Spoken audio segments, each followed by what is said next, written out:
Starlings only comes from Bali? Apparently, there are many types starling lovers. In this episode, we will discuss the various types of starlings more closely.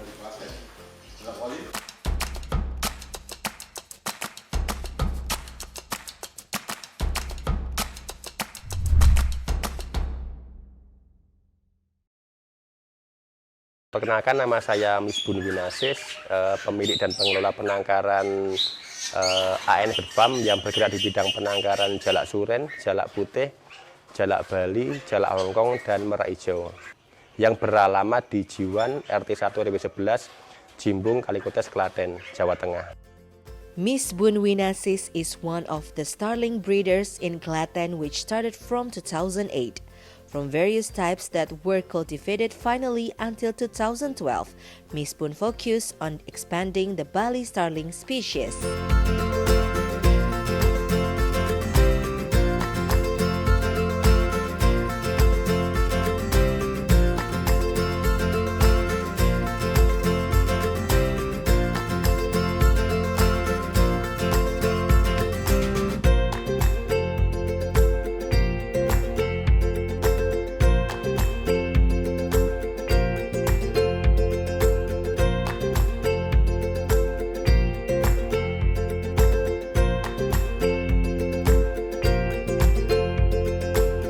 Awal mula penangkaran yang saya kelola saat ini kita berawal dari tahun 2008. Waktu itu kita mengembangbiakkan jenis burung jalak suren, jalak putih, dan jalak murai batu cacak rawo. Seiring berjalannya waktu, tahun 2012 saya mulai merambah ke jenis burung jalak Bali. That it is not just a hobby. The starling itself is obtained from breeders in Klaten. Very unfortunate in nature itself is rarely found now. Yang dulu saya hanya memiliki jenis satwa satu ekor, hanya untuk hobi. Di saat itu saya hanya berpikir kesenangan tanpa mendapatkan profit. Mulai saat tahun 2008 itu saya mulai berpikir untuk burung yang saya kelola ini bisa mendatangkan profit. Makanya mulai saat itu saya mulai mengembangbiakkan fokus menangkarkan jenis burung-burungan, termasuk burung jalak Bali. Di mata kami untuk burung itu yang di mata saya bisa mendatangkan profit lebih. Kalau dibandingkan jenis burung-burung yang lain, burung murai batu cacak rawo seperti itu. Karena saya juga waktu itu pernah menangkarkan burung itu. Di mata saya untuk burung jenis jalak itu dia itu perawatan simpel, dia nggak mudah mati, bahkan peluang hidup anakannya lebih tinggi dibanding jenis burung-burung murai batu dan cacak rawo. Yang saya memulai penangkaran jalak itu udah nggak ada di alam, jadi kita dapat itu dari penangkar-penangkar yang ada di Klaten. Jalak suren, jalak putih itu ada di Pulau Jawa Timur, Jawa Barat, Jawa Tengah, itu semua ada.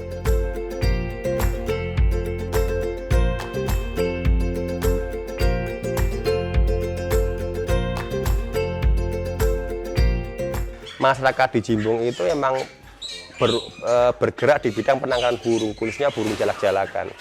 Dan di samping itu pun juga asal muasal penangkaran burung jenis jalak itu pertama kali di Klaten. Salah satu teman-teman saya, senior saya itu Pak Haryanto, itu pertama kali di Indonesia yang menangkarkan jenis burung jalak. Jadi emang Klaten khususnya Jimbung itu emang dikenal sebagai penangkaran atau basis penangkaran burung jalak-jalakan. Untuk burung jenis jalak-jalakan, dia kan emang di alam dia tipe berkoloni. Jadi di saat dia perjodohan itu kita koloni dalam satu tempat. Nanti di saat ketemu udah ketahuan, udah berpasangan kan ketahuan nanti. Udah ketahuan masing-masing pasangan itu ketahuan cara ciri-ciri dia itu berjodoh. Di saat dia berjodoh kita tangkap, kita masukkan dalam kandang penangkaran. Biasanya nggak butuh waktu lama, nanti dia akan menyusun sarang dan akan menelur. Berikutnya setelah dia nelur 14 hari kemudian kita panen. Sehari kemudian dia akan kita masukkan mesin tetas. Sehari kemudian dia akan menetas. Setelah menetas kita rawatkan ke pelolo-pelolo saya. Usia dari 1 hari itu dirawat pelolo sampai usia 15 hari. Setelah usia 15 hari kita tarik kembali, kita rawatkan ke pelolo-pelolo saya di toko. di kios. Karena apa? Kenapa kok usia 1 hari sampai 15 hari kok kita rawatkan ke peloloh-peloloh? Karena emang usia sekian usia rawan. Jadi harus perlu penanganan yang ekstra untuk ngerawat burung itu. Tapi setelah 15 hari ke atas itu sudah titik aman. Jadi orang yang nggak berpengalaman pun untuk ngerawat itu peluang terjadi masalah sangat kecil.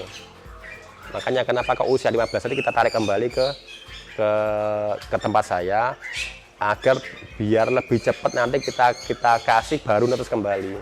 Biar perputaran lebih cepat. Dalam masa perawatan peloloh itu biasanya saya kasih upah 100.000 untuk 1 ekornya selama 15 hari. Dan resiko kematian jadi tangan saya di mana burung itu mati ya itu udah resiko dari saya selaku penangkar. Melolo has to do extra handling in order to have excellent quality.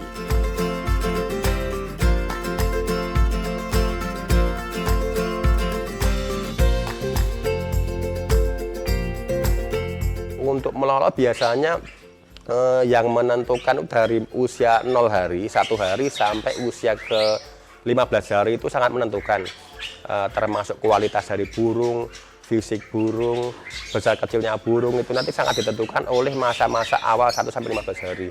Jadi setelah 15 hari ya itu tetap stabil, stagnan sama seperti yang waktu diserahkan ke saya. Misalkan kondisi fisik kurang bagus, ya nanti akan kedepannya akan kurang bagus.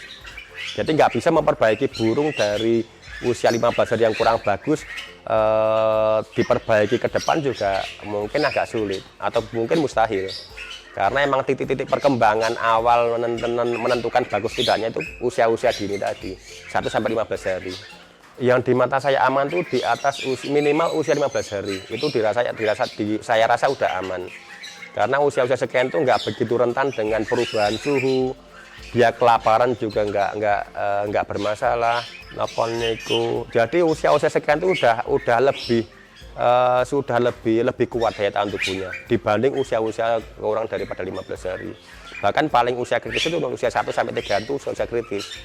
Usia-usia yang harus penanganan yang ekstra, harus suhu yang tepat, dan ngelola pun 2 jam sekali dari pagi sampai malam seperti itu.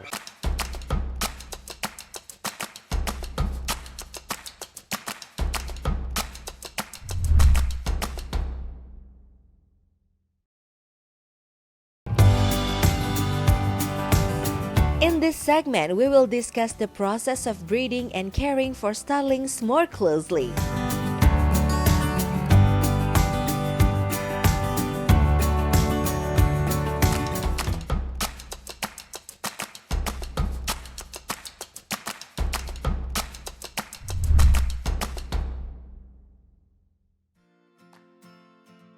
Kalau usia 15 hari ke atas itu udah dibilang ekstra itu sebenarnya nggak ada perbedaan terkait cara ngerawatnya. Cuman di mana usia 15 hari ke atas itu resikonya lebih kecil. Seperti kita sampaikan di awal tadi, usia 0 sampai 15 hari itu usia rawan. Kesalahan suhu sedikit dia akan mati. Kepanasan dia akan mati, kedinginan dia akan mati, kelaparan dia akan mati seperti itu. Tapi setelah usia 15 hari ke atas perawatan tetap sama. Hanya saja dia itu di saat dia kelaparan, kedinginan, kepanasan dia itu masih tahan dengan perubahan-perubahan suhu yang begitu tinggi, berbeda dengan masih muda tadi. Umumnya burung jalak itu bertelur umumnya 3. Tapi ada pengalaman 4 butir itu dia sering terjadi. Jadi siklusnya di tempat kami itu asumsikan tanggal 1 dia itu nelur, nanti tanggal 14 kita panen, biasanya tanggal 21 sampai tanggal 24 nanti akan nelur lagi, begitu seterusnya. Selama masa dia itu masa produktif, masa dia itu dia nggak mabung. Jadi selama 1 tahun penuh itu biasanya dia itu akan nelur kurang lebih 8 sampai 9 bulan. Setiap 21 hari sekali dia akan nelur.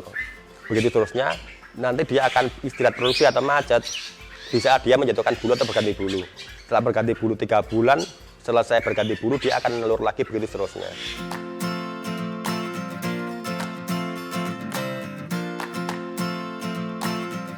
It's very interesting starlings lover if the starlings themselves have the uniqueness of not having a mating season.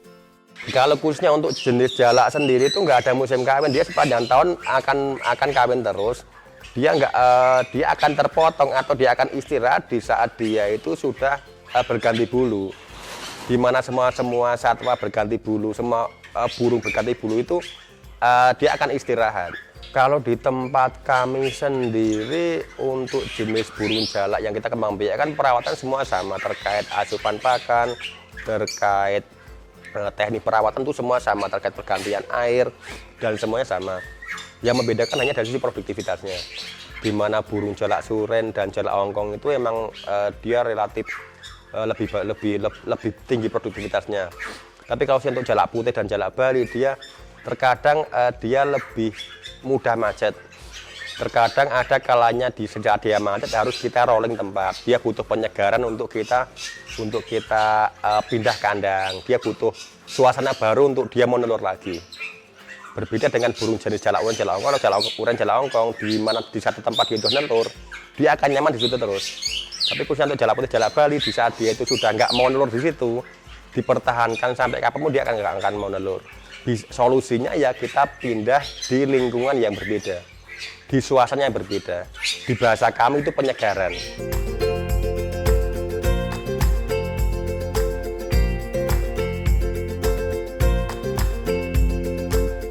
For the feed itself, maggot is avoided because the material is from waste, because of the risk that it can be infect the bird.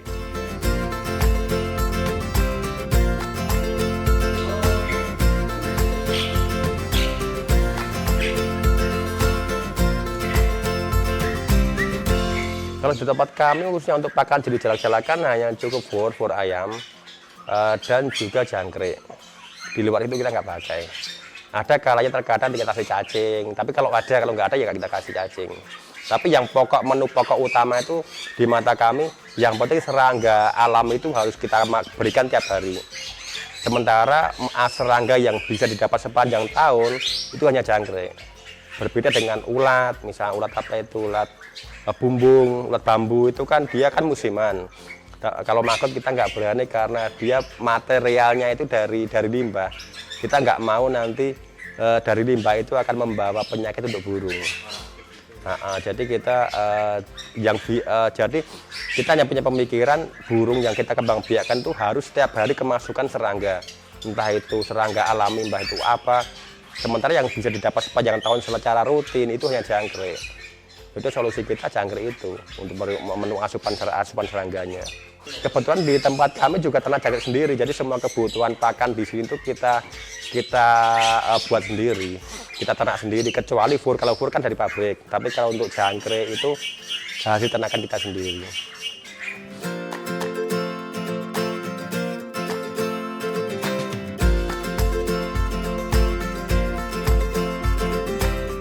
The price of the starling itself follows the dynamic of the market economy. If the rotation is stable, the price of the starling is also stable.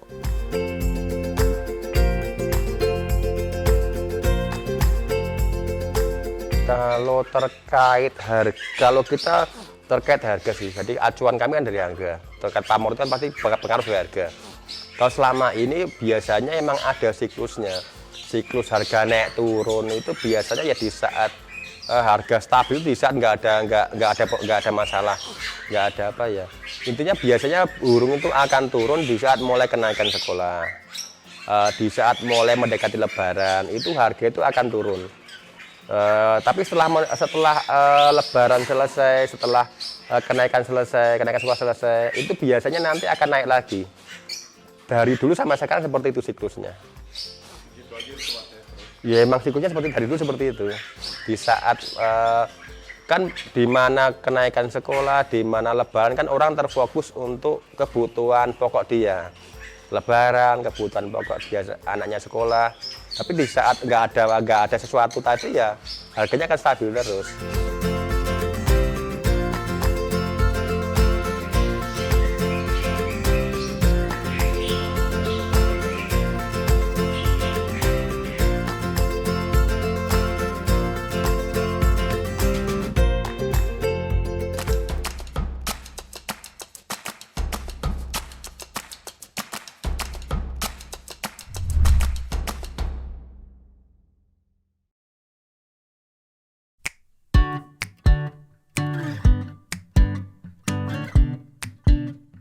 Still curious or not starling lovers? In this segment, we will examine what are the obstacles to cultivating these starling birds.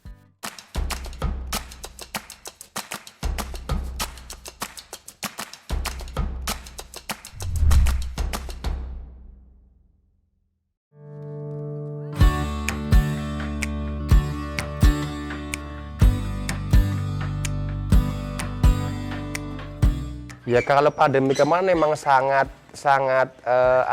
terpukul untuk kami penangkar, karena emang permintaan itu ada, tapi permintaan itu menurun, tapi ada, tapi yang menjadi kendala kami itu dari pengiriman, di mana ada permintaan tapi kita nggak bisa ngirim, penerbangan juga di stop, terkadang PSBB itu beberapa travel nggak bisa masuk ke wilayah tertentu.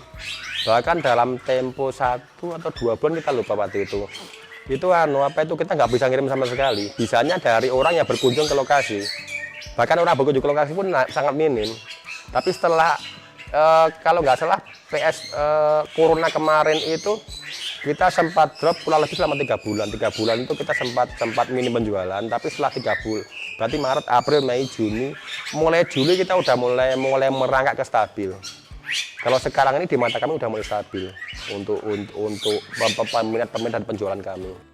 Let's see how ANF Bird Farm overcomes delivery and demand constraints during the pandemic.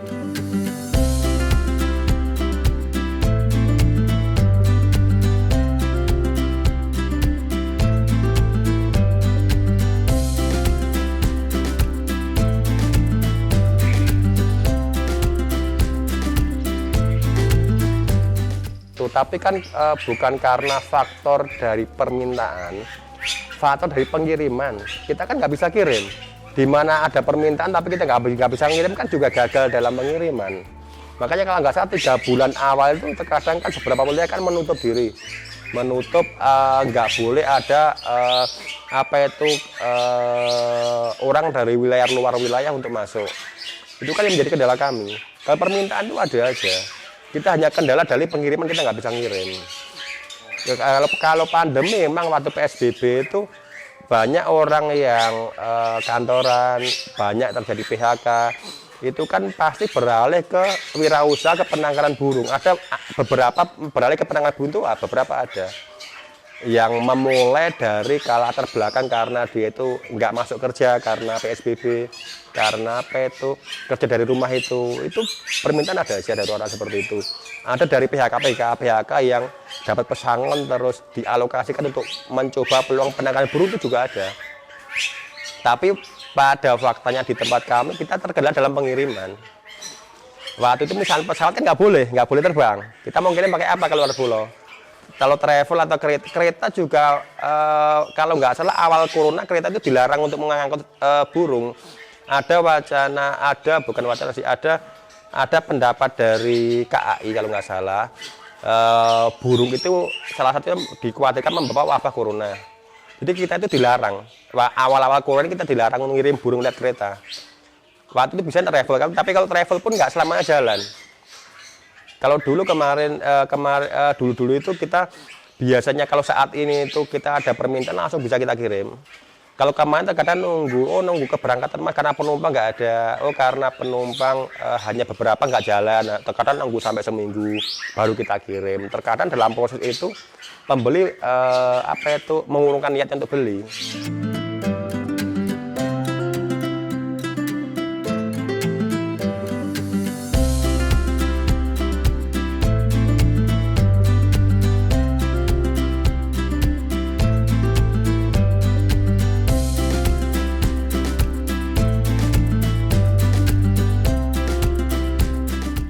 Kalau untuk jenis kita memang itu yang dewasa aja. Untuk beli burung jalak Bali kita untuk sana menjual 4 juta sepasang, jalak putih 1,5 juta sepasang, jalak Hongkong 7 juta sepasang, kalau jalak suren 1,3 sepasang untuk dewasa yang udah siap kawin. Kalau harga di tempat kami itu fluktuatif Mas, jadi belum lama itu jalak Bali di angka 5 juta. Baru lebaran kemarin harga turun ke 4 juta. Jadi harga itu tergantung pasar. kita di sini pun kan setiap saat ada update harga. Kebetulan untuk update harga terbaru saat ini sekian tadi. Jadi harga nanti juga setiap saat ada perubahan di tempat kami. Kan semua tergantung pasar, di mana ada permintaan banyak, stok kita menipis ya nanti pasti akan naik. Karena kita tergabung dalam satu organisasi, satu asosiasi penjual burung, terkadang ya nggak berbeda jauh antara harga kita dengan harga teman-teman yang lain. Kalau rencana itu ya pasti kan yang namanya manusia kan pengen berkembang lebih besar. Tapi kalau untuk jenis burung jalak-jalak Bali mungkin kita gimana Mas? Ya pasti harapan pengen menangkapkan lebih luas. Bahkan pengen mengembangkan penambahan ke variasi-variasi yang lain. Entah itu kakak tua atau nuri, entah itu burung jenis yang lain. Pasti kita nanti nggak jauh dari penambahan varian apa yang kita kembangkan nanti pasti nggak jauh dari burung, karena basic kita emang dari burung. Walaupun ada pengembangan ke varian yang lain, tapi pasti kita nanti akan ke penambahan ke burung lagi nanti. Entah nanti burung cecak rowo atau burung kakak tua nuri, kita mungkin belum ada kepastian. Yang penting jadi agenda itu pasti ada. Kalau terkait dari saya sendiri yang penting itu menangkarkan burung atau memelihara burung atau memelihara satwa jenis apapun, yang penting didasari dengan rasa senang, rasa hobi atau rasa cinta. Itu nanti biasanya akan menghasilkan sesuatu yang lebih daripada kita terfokus dari hasil. Tapi kalau latar belakang dari senang dulu kan tanpa ada hasil pun juga itu kan kita udah dapat jackpot senang itu. Dapat hati senang dari memelihara burung. Tapi untuk hasil, kalau udah sampai mengarah ke hasil produksi atau dia nelor, dia bisa menetaskan, itu kan jackpot buat saya. Itu jadi latar belakang dari kami seperti itu. Didasari, ya penting didasari dengan hati senang. Yang namanya kita menjalani sesuatu dengan apa itu rasa ikhlas, itu kan juga akan menghasilkan sesuatu yang lebih maksimal. It must be remembered, starling lovers, being sincere and happy with the hobbies that we like are the key to maximum result. Yes, even if it doesn't produce anything, it's okay. So what about it, starling lovers? Interested in keeping starlings? Stay tuned for the next episode only at the Animal Library.